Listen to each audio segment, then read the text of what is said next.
কাবা শরীফ ধ্বংসের পরিকল্পনাকারী হস্তি বাহিনীর ঘটনা। আবিসিনিয়া র বাদশাহর পক্ষ থেকে ইয়ামানে আব্রাহা নামক একজন শাসনকর্তা ছিল। সে দেখল গোটা আরবের লোকেরা মক্কার কাবা শরীফে হজ করতে চায়। বিষয়টি তার মোটেও পছন্দ হল না। তার ইচ্ছা হলো মক্কার পরিবর্তে সবাই আমাদের দেশে আসুক। এই লক্ষ্য বাস্তবায়নের জন্য সে ভাবল কাবাগৃহের অনুকরণে আমাদের এখানেই একটি উচ্চ মর্যাদা সম্পন্ন গির্জা নির্মাণ করবে। তাতে বিনোদন ও চিত্তাকর্ষণের সব ধরনের উপায় উপকরণ থাকবে। তা হবে সর্বোচ্চ জাঁকজমকপূর্ণ। তাহলে মানুষ মক্কার সাদাশীতে সেই কাবা বর্জন করে মূল্যবান পাথরের সজ্জিত এই কাবার দিকে ছুটে আসবে।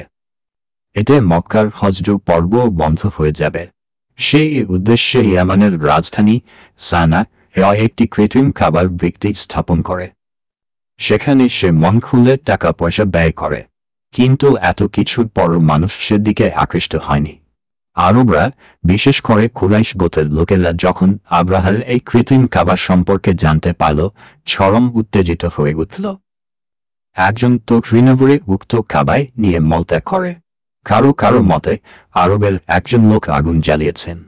এক সময় ওই আগুনের একটি স্ফুলিঙ্গ বাতাসের সঙ্গে উড়ে গিয়ে পড়ল ওই ভবন। আব্রাহা এতে ক্রুদ্ধ হয়ে কাবা শরীফকে ধূলিসাৎ করার শপথ করে। শপথ অনুযায়ী বিপুল সংখ্যক হাতি সংবলিত সৈন্যদল নিয়ে বাস্তবেই সে কাবা শরীফ ধ্বংস করার উদ্দেশ্যে বের হয়। পথে আরবের যে গোত্র তার প্রতিরোধ করে তাদের সাথে সে যুদ্ধে লিপ্ত হয় এবং তাদেরকে পরাজিত করে। নবীজির দাদা আব্দুল মুত্তালিব ছিলেন তখন কুরাইশ গোত্রের নেতা এবং কাবা শরীফের মুতাওয়াল্লি। তিনি এ সংবাদ জানতে পেরে বললেন, লোক সকল, তোমরা নিজেদেরকে রক্ষা করার ব্যবস্থা কর। কাবার মালিকই কাবাকে রক্ষা করবেন। আব্রাহা পথ পরিষ্কার দেখে বিশ্বাস করে নিল যে এখন আর কাবা ধ্বংস করা কঠিন কাজ নয়, কারণ সেদিকে থেকে মোকাবেলা করার কেউ নেই। আব্রাহা যখন মক্কার নিকটবর্তী মুআসসার উপত্যকার নিকট পৌঁছল, তখন সমুদ্রের দিকে থেকে হলুদ আর সবুজ রঙের ক্ষুদ্র ক্ষুদ্র পক্ষীর ঝাঁক আসতে দেখল। প্রতিটি পাখির ঠোঁটে ও পাঞ্জায় ক্ষুদ্র ক্ষুদ্র কঙ্কর ছিল। ওই পক্ষীগুলো সৈন্যদের উপর কঙ্করের বৃষ্টি বর্ষণ করতে লাগল। আল্লাহর কঙ্কর জাতীয় সেই পাথরগুলো বন্দুকের গুলির চেয়েও বেশি কাজ করল। যারই গায়ে লাগত একদিক থেকে প্রবেশ করে অপর দিক থেকে বের হতো। শরীরে এক আশ্চর্য ধরনের বিষাক্ত উপাদান রেখে যেত। তাতে অনেক সৈন্য ঘটনাস্থলেই প্রাণ হারায়, আর যারা পলায়ন করে তারা মহাকষ্ট ভোগ করে মৃত্যু মুখে পতিত হয়।